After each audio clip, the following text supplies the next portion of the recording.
I saw people reaching out and doing things for the first responders, and McKeesport Hospital has come such a long way as far as the quality of care. It's not the McKeesport Hospital of 10 to 15 years ago. And people who work there, who come in to get ice cream, have told me the leaps and the bounds that they've made over the last 10 to 15 years in the quality of care. And I'm proud of this area, and I'm really proud of the areas as they start to get a resurgence. You see it in Lawrenceville. You see it all over this region, specifically in the Mon Valley, some areas that have been a little underdeveloped for a long time.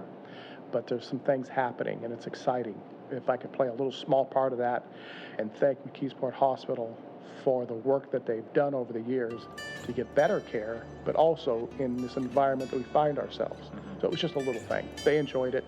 It was such a fun thing to do. Welcome to Along the Way. I'm John Matarazzo, your host and fellow traveler. Thank you for joining me along my way as I try to become more like Jesus every day. For this episode of Along the Way, I'm joined by my friend and sponsor, Andy Gauvain of Crave Frozen Deserts. I'll get to our conversation in just a moment, but I want to thank you for listening to Along the Way. I hope that you like what you hear and you subscribe. You can connect with me online as well. All of my socials and contact links are in the show notes, and you can check out all of my episodes at my website, alongtheway.media. I would love to hear from you. I've also started a Patreon page for people who want to help me continue to put these Along the Way episodes out. If you'd like to become a Patreon, simply go to patreon.com/alongtheway and select a level. The link to become a Patreon supporter is in my show notes as well. I am sponsored by Crave Frozen Deserts, which is by far my favorite ice cream. Andy Gauvain, who you will hear his story in just a moment, has been a friend for many years, and he seriously makes some of the best stuff out there. All of his flavors are excellent, and this week I recommend his butter pecan. If you are in the Pittsburgh area, then you are in luck. Crave Frozen Deserts is open 1 to 9 p.m. Monday through Saturday, and they are located at 751 Pittsburgh McKeesport Boulevard, Dravosburg, PA 15034. I'll be putting a link to their Facebook page in the show notes, and please tell them that you heard about them from Along the Way. Along the Way is honored to be part of the Charisma Podcast Network. You can find tons of spirit-filled content from their over 100 podcasts. Go to cpnshows.com to see the full list of shows and the latest episodes. I'm also doing one of the Monday through Friday news stories for the Charisma News Podcast on the Charisma Podcast Network. There are new episodes of Charisma News Monday through Friday. And now, here's my Along the Way conversation with Andy Gauvain of Crave Frozen Deserts. Andy Gauvain, it's good to have you on Along the Way.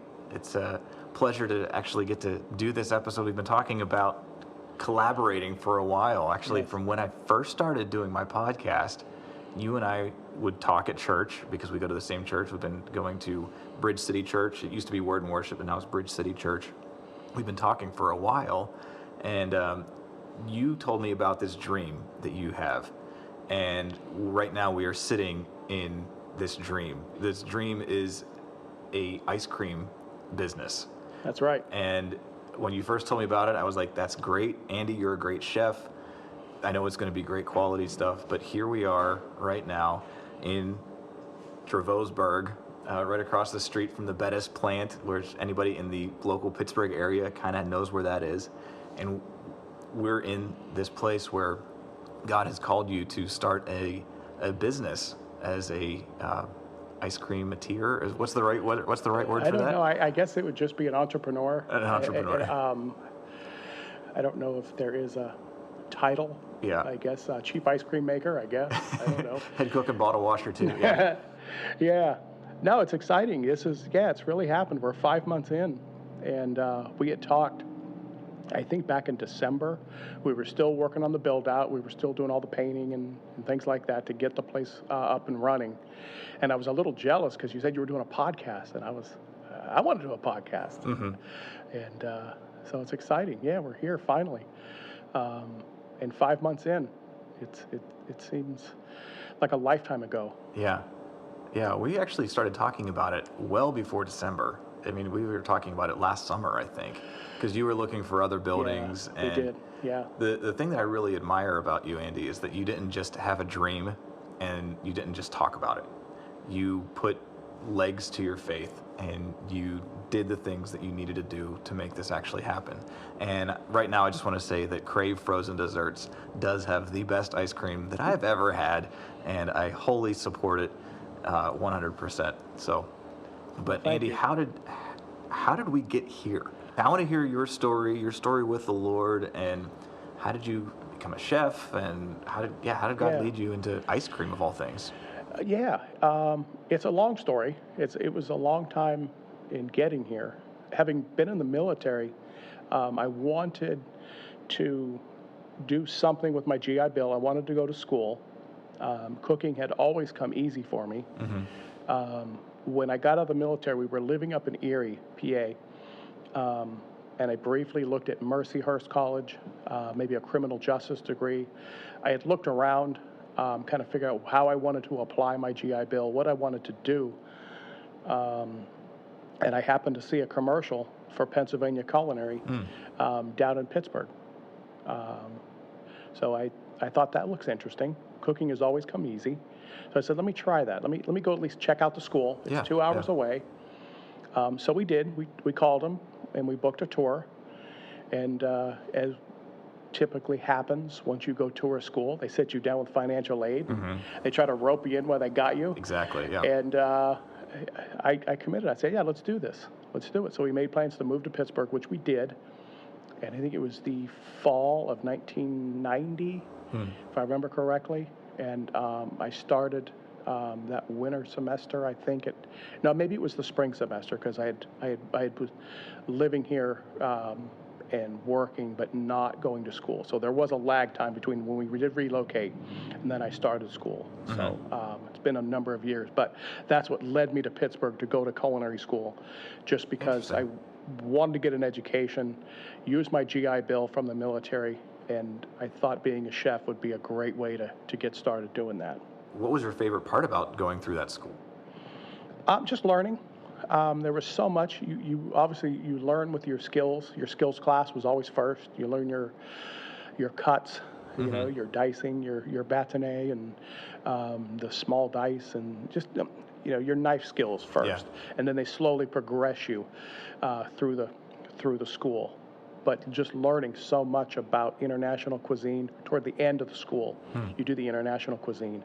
But all along the way, you really get a chance to do some great things, and you have your practicals, which just like an Iron Chef, you have a time limit, and you've got to produce whether it's an entree, whether it's an entire meal. Towards the end of your schooling, you have to do an appetizer, an entree, and a soup, something like that, if I remember correctly, all in a time period.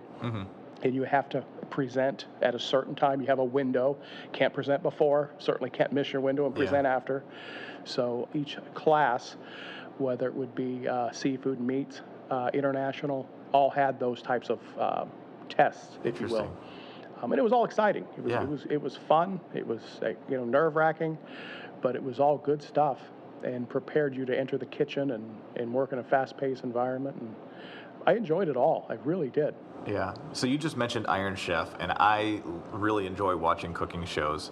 And so I don't know why I didn't think about this before, but you have people that play high school football. They watch pro sports, and they're commenting and doing all this stuff. Do you kind of have that same fan base or armchair quarterbacking when it comes to cooking shows? Just curious.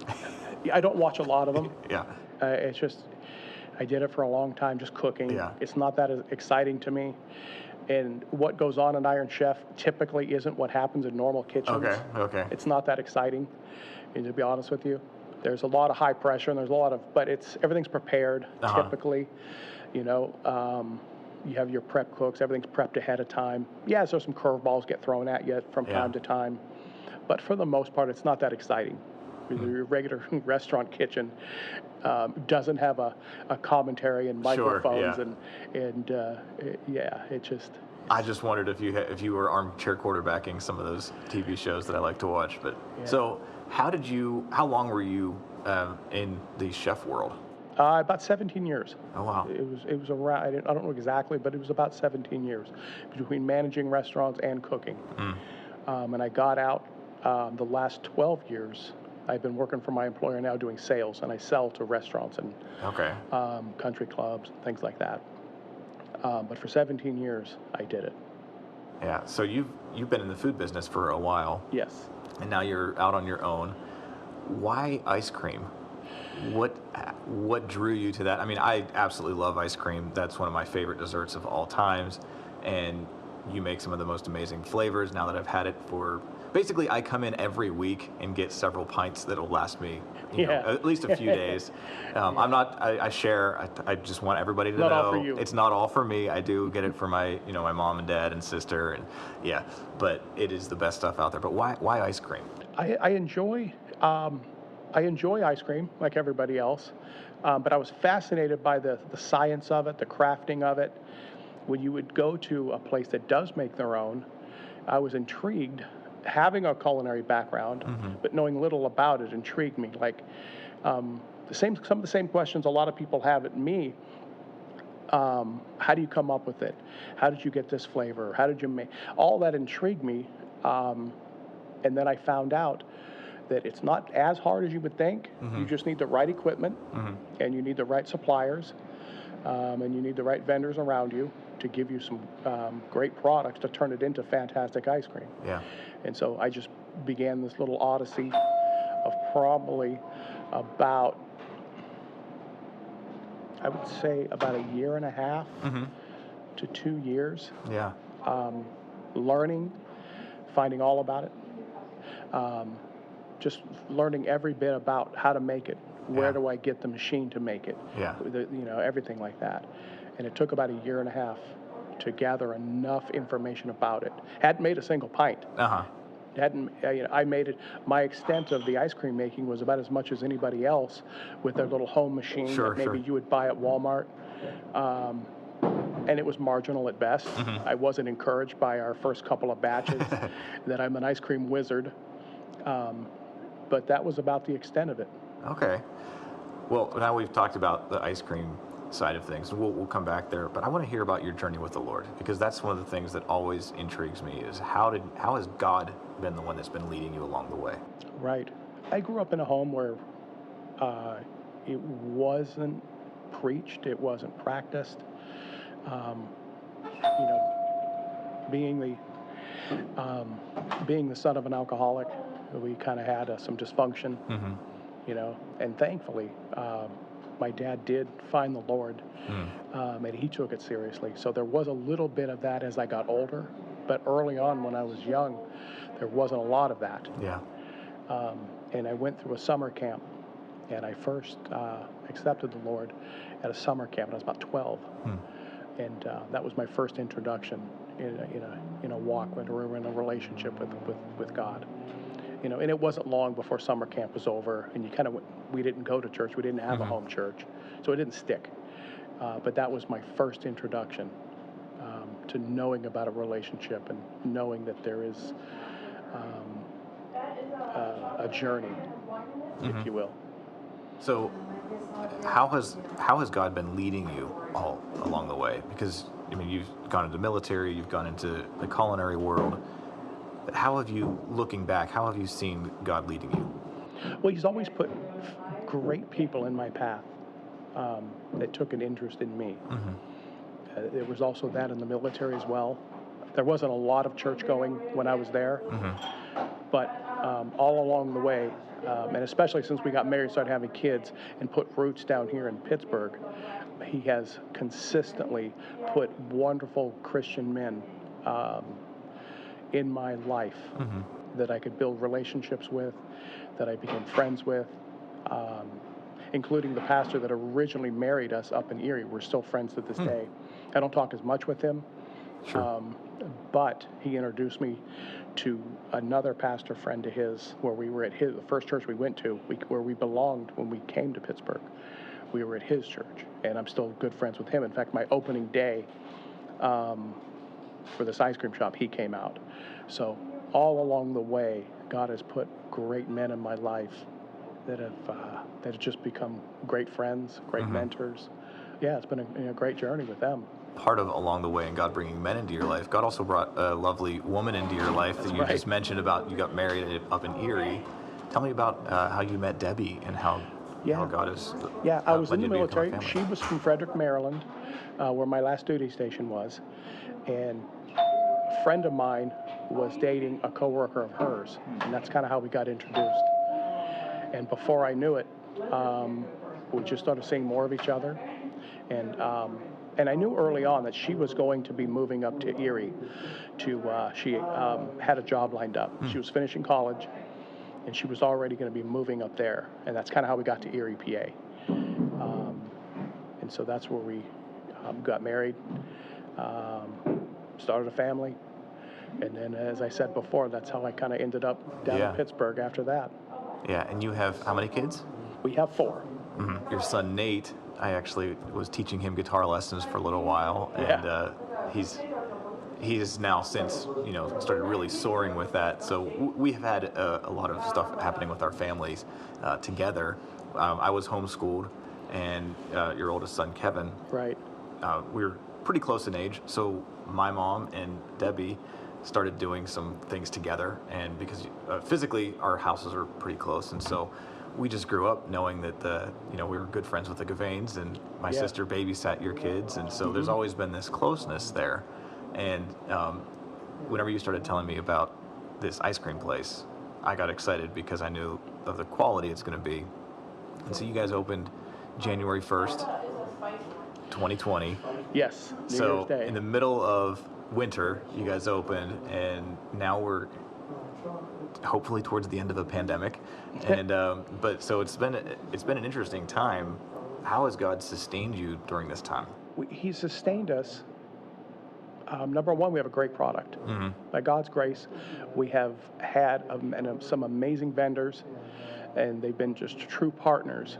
In any business, especially restaurants, your success is dependent upon the vendors, that partnership. Because you cannot take inferior ingredients and have a superior product. It doesn't work that way. You've got to have tremendous superior ingredients to make a superior product, and I believe we have that. Mm-hmm. And that's created a loyal fan base that has stuck with us, even in the middle of a pandemic. Yeah. You can plan for a lot of things, but not many businesses plan for a pandemic. No, especially not when they're just starting out. Yes. And so it was a little panicky at first. We closed for 2 days as we kind of figured out Right. how we navigate, what do we do. So we got the Uber Eats and the DoorDash to get pints to go, because that's kind of what's the competition was doing as well, because none of us could have dine-in like we typically would like. And that kind of carried us through. There were days that the Uber Eats and the DoorDashes were the only thing that, not the only thing, but there were sales-wise, they surpassed what we had as far as walk-ins. So using those two platforms helped us a lot. But I can't thank enough the loyal fan base that we have in the Glassport, Dravosburg, McKeesport, Elizabeth, North Versailles, these surrounding areas who have given us a chance. And they've just been tremendous. And I can't thank them enough. Yeah, I remember the first time I met you guys. Debbie had taken the kids to work with you guys for a good bit. And one day, it was something about a medieval thing. I remember you came down, the first time I met you, you came down in a bathrobe. And we all had to dress up in this silly garb. And you and Kev both had the idea that you had a crown on your head and a bathrobe. Okay. That was your costume. And we had to produce, we all made some food or something. And I made a bird out of an apple. And so that was, and I didn't meet your dad till probably at least a month or so later. I'd heard about your dad, and I heard that he loved to cook. And, because your mom had said, "Oh, you got to meet my husband Ralph. He loves he used to have a pizza shop, and he loves to cook as well." And I said, "I'd love to. I'd love to meet him." And it just took a while. Yeah. But since then, we've become great friends, and been over there many times for his homemade pizzas. And those are good times for sure. For sure, yeah. Yeah, and I know that our church has a lot of big events, and because of your culinary background and my dad's background in food services as well. My dad just has kind of a background in everything. He just enjoys doing food too. But you guys basically rule the kitchen whenever there's been events going on. Yeah, we've teamed up quite a few times. Yeah. It's nice because you get a mixture of skills. Some people don't have any skills, but they have a heart to serve, so you put them to work. Yeah. Some people have a little bit, and some people have a lot, like mine and your dad. But it's always nice to work with everybody, so that the church can shine. Because I believe anytime our church has done something, an event-wise, and we have had food involved, we've always shined. Yeah. And that's always memorable, that whoever gets fed, spiritually as well as physically, they always remember the food. Yeah, for sure. I mean, that's something that I think our church can definitely brag about, is the quality of the food that we've been able to do during some of these bigger events. We're having a couple hundred people that we're serving, and it's just fun to demonstrate God's character and his nature through serving and serving in that way. Because you're not, like you said, you're not just feeding people spiritually, you're feeding them physically, and people do remember that. People do remember flavors, they remember tastes, and those senses help us remember what is happening around us during those times. We just took a little bit of a break because you had a rush of customers, and that's always a good thing. The bells that you've been hearing and the noise in the background, that is the sign of happy people leaving with delicious ice cream. We were talking about the use of our senses is very important. They help us create memories. And one of my favorite memories in my life is my grandfather has passed away a couple years ago. He was 98 when he passed away, but whenever I was a kid, he used to take me on some of his construction jobs. He did a lot of work for my parents and just wherever, and he loved having me come along. I was sitting in his truck, and we were driving through one of the local towns, and he was telling me about this ice cream place that was, it was Isley's in Turtle Creek. And he was telling me all about this and his a great flavor there. And he said, I'd take you there, but it's too cold. And I just turned to him, and I was probably 7 at the time, and I said, Grandpa, it's never too cold for ice cream. And I love it. That is something that my grandfather, on the day that he died, he still brought up that memory. And there's memories around ice cream, there's memories around good food, and I'll never forget that, the very last thing that my grandfather ever ate and he wanted was a butter pecan milkshake. Ice cream is, for me, a very important food. Right. And it's something that God has created for sure. So there's so many different senses. You've got the smell, the taste, the touch, the texture of it. For you, though, why ice cream? I have similar experiences as a kid. I think every kid loves ice cream. And one of the ice creams, and my family gets tired of me telling the story, but one of my ice creams from my childhood was a red, white, and blue ice cream. My brother and I just loved this ice cream. Back in 1976, it was a bicentennial. It was a bicentennial year. And we had a red, white, and blue ice cream with little white candy stars, and I never forgot it. I have since tried to replicate it, and I came pretty close. It's very good, and I will continue to make another batch. But I have a similar background, having ice cream as a kid and enjoying it, and I've always been fascinated with it. Like I said before, I'm fascinated about how it's made, how long it takes. Just everything about it. I really did a deep dive for about a year and a half, learning everything I could learn about it. Yeah. So in starting this business, having a restaurant background, I knew what I didn't want. Okay. I did not want a bloated payroll, a large place with lots of moving parts. I did that for a long time. Yeah. And it's always the people. The people are always the hardest to manage. They just are. Your employees will always give you the most challenges. The customers are easy. They just want good food, good service. The food is easy.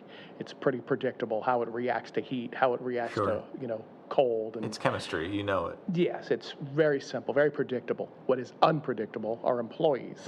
How long they'll stay, how hard they'll work, how long they'll stay on the job, any given day. I've had employees go to lunch and never come back, So all those challenges that you have with payroll and people is always the hardest part. So I knew what I didn't want. I wanted something small. I wanted something that my family I could start.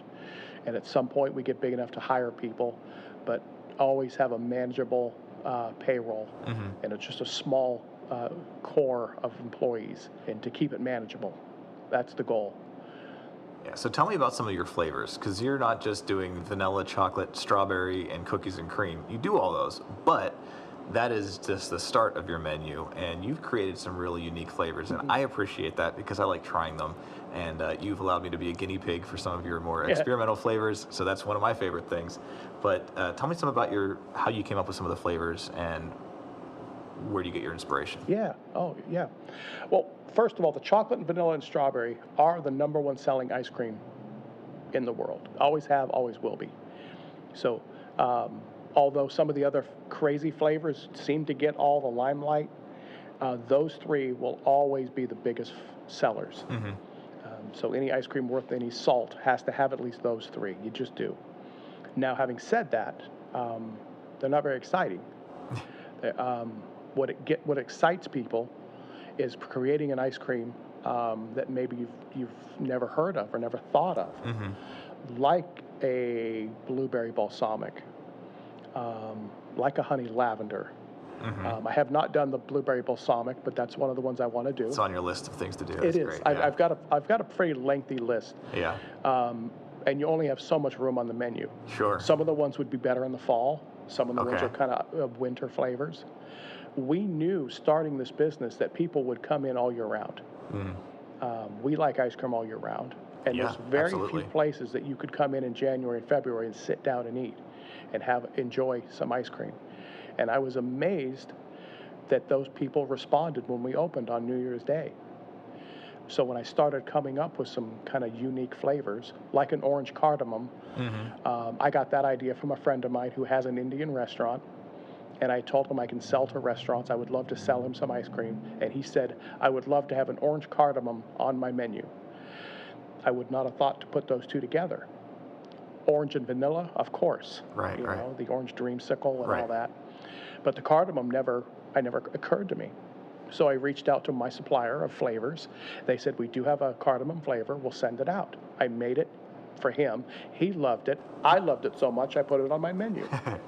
And it's here now. Yeah. But You did something unique with that flavor too, though, didn't you? Didn't you give a bunch of it away? We did. Yeah. We did make that for the McKeesport Hospital, and thank you for bringing that up. I totally forgot about that. But yeah, that was one of the 7 flavors we donated to McKeesport Hospital, along with Gallagher Dairy, who provides my ice cream base. I reached out to them, told them my plan. They loved it. They sent several crates of ice cream base as a donation. And I donated my flavors and what we call inclusions, Sure. which are the things that go into the ice cream, your chips and nuts and whatever. I made it and ran it down to them, and they loved it. They were so happy, so appreciative. So what inspired you to do that? I saw people reaching out and doing things for the first responders and all the people that were Dealing with coronavirus stuff exactly on the right. first line, yeah. on the front Exactly line. right. And McKeesport Hospital has come such a long way as far as the quality of care. You know, it's not the McKeesport Hospital of 10 to 15 years ago. And people who work there, who come in to get ice cream, have told me the leaps and the bounds that they've made over the last 10 to 15 years in the quality of care. I'm proud of this area, and I'm really proud of the areas as they start to get a resurgence. You see it in Lawrenceville. Yeah. You see it down on Butler Street. You see it in Homestead. You see it all over this region, specifically in the Mon Valley, some areas that have been a little underdeveloped for a long time. Sure. But there's some things happening, and it's exciting. And Yeah. if I could play a little small part of that and thank McKeesport Hospital for the work that they've done over the years to get better care, but also in this environment that we find ourselves. So it was just a little thing. They enjoyed it. It was such a fun thing to do. Yeah, and I'm sure that they were surprised too. Like, hey, here's this guy with a whole bunch of ice cream for us, and they probably didn't know what was going on. They didn't even know who I am. Yeah, yeah. You know, it's one of those things that you try to get the word out. You try to tell people who you are and where you're at, and some people know where you're at, some people don't. Right. But to let them know that there's a really nice little ice cream shop not too far from them.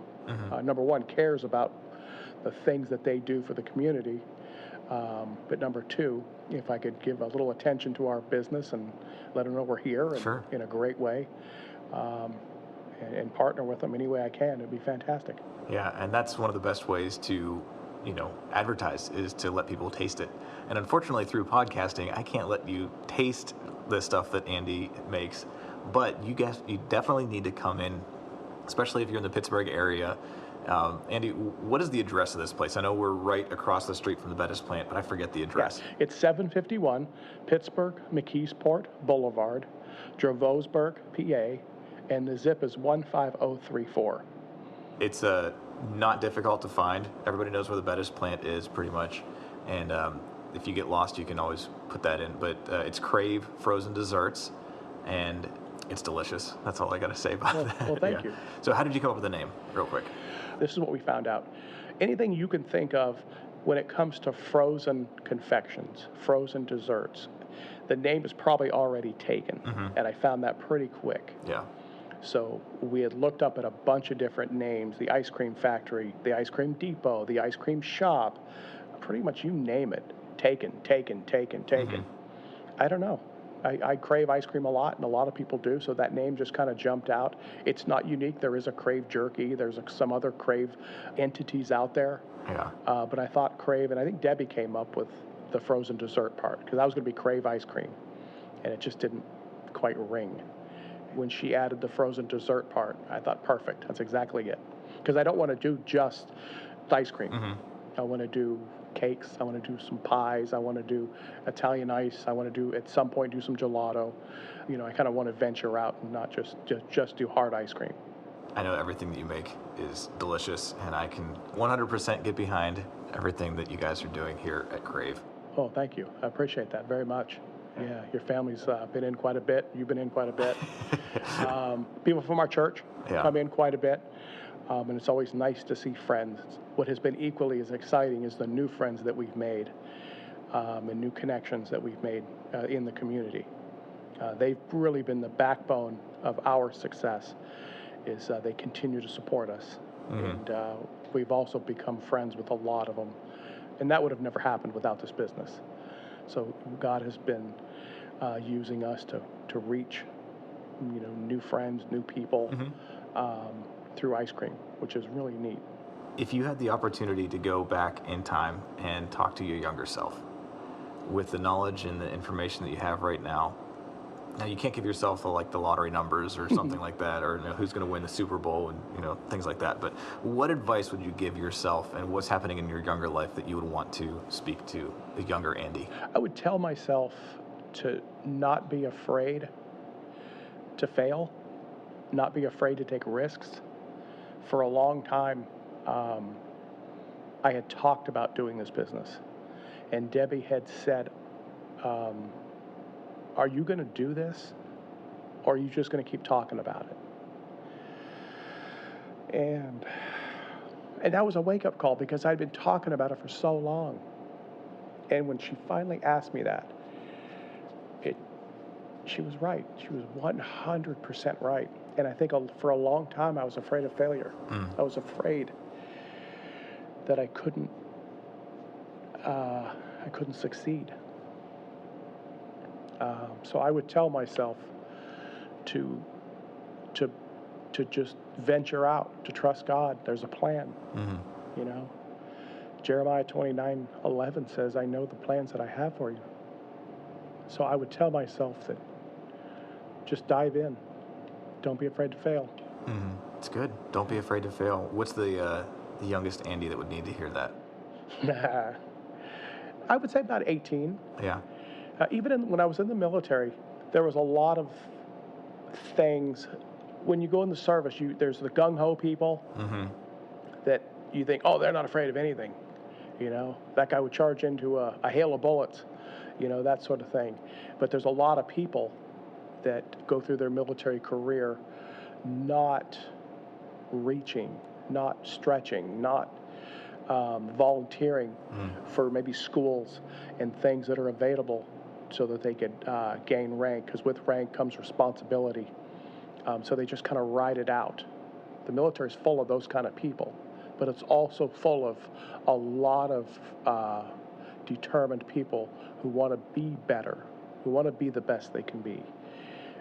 So I would tell an 18-year-old, Andy, to also not be afraid to fail, to not be afraid to try, to not be afraid to stretch and reach, because that's how you grow. Yeah, and as a moment ago, you just mentioned Jeremiah 29:11. God says, "I know the plans I have for you." What would a life verse be for you that you would? What's something that you kind of hold on to? I would say it's that one, because there's a lot of ups and downs when you have a family, when you have a business, when you go through life. There's always times where you kind of wonder where God is, Where's God in the midst of all this? And when you go back to that verse and you realize that he does have a plan for you, and he has a plan to fill you with hope and a future. And when there's times when you feel like you're far from God, it's good to hold on to that scripture, because there is a plan and you're a part of it. Even though you don't see it at the time, you don't feel like it. You feel like you're just kind of along for the ride. But when you lean on that scripture and you lean on that promise, as well as the many other promises that God has, you begin to see that you're a part of a great plan that he has. If you submit to his will, it's a great adventure. That's good. Submitting to God's will and God's plan for your life is one of the most difficult but most rewarding things that we can do. And the plan that God has for your life might not necessarily be going to another country and preaching the gospel, or being a pastor somewhere, or there's so many different things that it could be. And that also includes starting an ice cream business. Because as you said just a moment ago, you've been able to make connections in the community that it's a community you've lived in for a while, but you haven't made those connections until you said, I'm going to plant here. I'm going to do what God's called me to do as an ice cream maker in this town. And you're starting to see an impact in slow ways, but consistent ways. I think that God's going to use Crave Frozen Desserts for his glory, beyond just a great place to get ice cream. Amen. Amen. Well, Andy, thank you so much for allowing me to join you along your way. Thank you. It was great to hear Andy Gauvain's full story of how he felt called into the ice cream business, and now how God is using him in interesting ways. And it's only the beginning. If you have the opportunity, I want to encourage you to check them out. Crave Frozen Desserts is open from 1 p.m. to 9 p.m. Monday through Saturday, and they're located at 571 Pittsburgh McKeesport Boulevard, Dravosburg, PA 15034. I'll make sure to put his information in the show notes as well. And when you go to Crave Frozen Desserts, please tell him that you heard about them from Along the Way. Thank you for listening to Along the Way. If you've enjoyed joining me along my way, please share this episode with a friend who you think will be encouraged by this podcast. Also, please rate and review Along the Way on iTunes. That helps more people discover Along the Way. And subscribe to this podcast on iTunes or wherever you're listening. And you can follow us on Facebook, Instagram, and at my website, alongtheway.media. I hope that you've enjoyed this part of my journey, and may you realize when Jesus is walking with you along your way.